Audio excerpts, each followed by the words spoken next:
DNA मित्रों, भारत और बांग्लादेश मुल्क भले ही दो हैं, लेकिन कट्टरपंथी चाहे वो भारत के हो या बांग्लादेश के, इनका डीएनए एक है।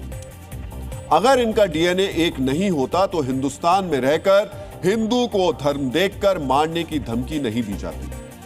अगर इनका डीएनए एक नहीं होता तो हिंदुस्तान में रहकर यहां के एक बड़े मौलाना बांग्लादेश में हिंदू की हत्या को सही नहीं ठहराते। वो ये नहीं कहते कि गाजा में मुस्लिमों के साथ जो हुआ वो नरसंहार है और बांग्लादेश में जो हिंदुओं के साथ हुआ वो नरसंहार नहीं है। यूपी से असम तक कैसे मुट्ठी भर लोगों ने धर्म के नाम पर कट्टरपंथ का बांग्लादेशीकरण कर दिया है, इसका विश्लेषण आज बेहद जरूरी हो गया है। डीएनए मित्रों, इस विश्लेषण की शुरुआत एक सवाल से करेंगे। क्या मानवता की परिभाषा धर्म देखकर, देश देखकर बदल जाती है? क्या जो मानवीय मूल्य भारत के लिए जरूरी है वही पाकिस्तान, बांग्लादेश या दूसरे देशों के लिए जरूरी नहीं है? डीएनए मित्रों, सवाल गंभीर है और यह आपके हमारे जीवन से जुड़ा हुआ है। इसलिए डीएनए में आज का विश्लेषण आप ध्यान से देखिए और समझिए कैसे सेलेक्टिव सोच के शिकार कुछ लोग मानवता की दूषित और मनमानी परिभाषा तय कर रहे हैं। आज हम सभी के लिए उस वैचारिक पाखंड को समझना जरूरी है कि कैसे भाईचारा, प्रेम, अहिंसा और सद्भाव पर मीठी मीठी जुबान में लेक्चर देने वालों का नजरिया धर्म देखते ही बदल जाता है। डीएनए मित्रों, राष्ट्रपिता महात्मा गांधी ने कहा है कि मानवता की महानता इंसान होने में नहीं बल्कि इंसानियत दिखाने में है। जानते हैं, कुछ लोग इंसानियत भी धर्म देखकर दिखाते हैं। ये कहेंगे कि सभी मनुष्यों के खून का रंग लाल ही होता है, लेकिन जहां इंसानियत के चश्मे से देखने की जरूरत पड़ती है वहां कुछ लोगों को खून में धर्म का रंग दिखाई देने लगता है। भारत में बैठकर करीब 5000 किलोमीटर दूर गाजा के गम में इनकी आंखों से आंसू बहने लगते हैं, रुकते ही नहीं है।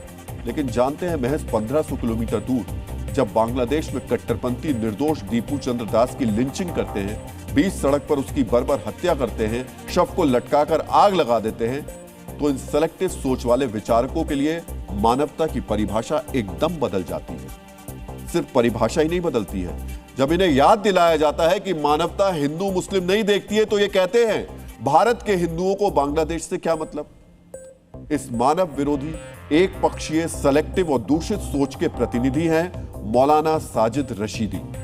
पहले आप मौलाना रशीदी को सुनिए, गौर से सुनिएगा और हां, इन्हें सुनते हुए अपने आक्रोश को थोड़ा नियंत्रित भी रखिएगा। बांग्लादेश में जो हिंदुओं का कत्ल हुआ है वो इस बेस पर नहीं हुआ कि ये हिंदू हैं। वहाँ एक एजिटेशन हुआ, लोग सड़कों पे निकले, उसमें कुछ लोग भी मरे। उसको नरसंहार ही नहीं कहते। नरसंहार कहते हैं जैसे इजराइल फलस्तीन में निहत्ते मासूम बच्चों को मार रहा है। जेनोसाइड आप नहीं मानने को तैयार है? बिल्कुल नहीं मानता, बिल्कुल नहीं मानता, बिल्कुल नहीं मानता और मानना भी नहीं चाहिए। दूसरी बात ये, आप अपने घर की फिक्र करो ना। मेरे घर में आग लगी है, नफरत से लोग मर रहे हैं और आप बांग्लादेश की बात कर रहे हैं। क्यों कर रहे हैं भाई? फिर गाजा की बात क्यों कर रहे हैं आप लोग? हम नहीं कर रहे हैं। गाजा की बात जब आती है, जब आप बांग्लादेश की बात करते हैं, तब हम गाजा की बात। सुना आपने? खुद को इस्लामिक स्कॉलर कहने वाले मौलाना साजिद रशीदी ने क्या कहा। सुनिए मौलाना रशीदी, आपकी आंखों पर कट्टरपंथ का जो पर्दा चढ़ा है उसे हटाइए और देखिए गाजा में क्या हो रहा है। उस पर चर्चा करेंगे, लेकिन पहले आप ये जान लीजिए, बांग्लादेश में पहले से ही हिंदुओं का नरसंहार हो रहा है। ऐसा नहीं कि हादी की हत्या के बाद ही हिंदुओं का नरसंहार शुरू हुआ हो। आज हम आपको ये नहीं बताएंगे कि 1971 में बांग्लादेश में कितने हिंदू थे। आज हम सिर्फ दिसंबर 2025 की बात करेंगे। मौलाना साजिद रशीदी और उनके वैचारिक अनुचरों को आज ये जानना चाहिए कि बांग्लादेश में सिर्फ दिसंबर के महीने में 11 हिंदुओं की हत्या हो चुकी है। सिर्फ दिसंबर के महीने में। साजिद रशीदी इसे नरसंहार कहते हैं। सुनिए, हादी की हत्या के बाद हुए हंगामे में बांग्लादेश के कट्टरपंथियों ने हिंदुओं के 100 से ज्यादा घर जला दिए। इसे नरसंहार कहते हैं। और यह भी जान लीजिए कि पिछले एक हफ्ते में, जी हां, सिर्फ एक हफ्ते में बांग्लादेश में हिंदुओं के करोड़ों रुपए की संपत्ति स्वाहा कर दी गई। इसे धन संहार कहते हैं। साजिद रशीदी चुन चुनकर, पहचान पुख्ता कर बांग्लादेश में हिंदुओं को निशाना बनाया जा रहा है।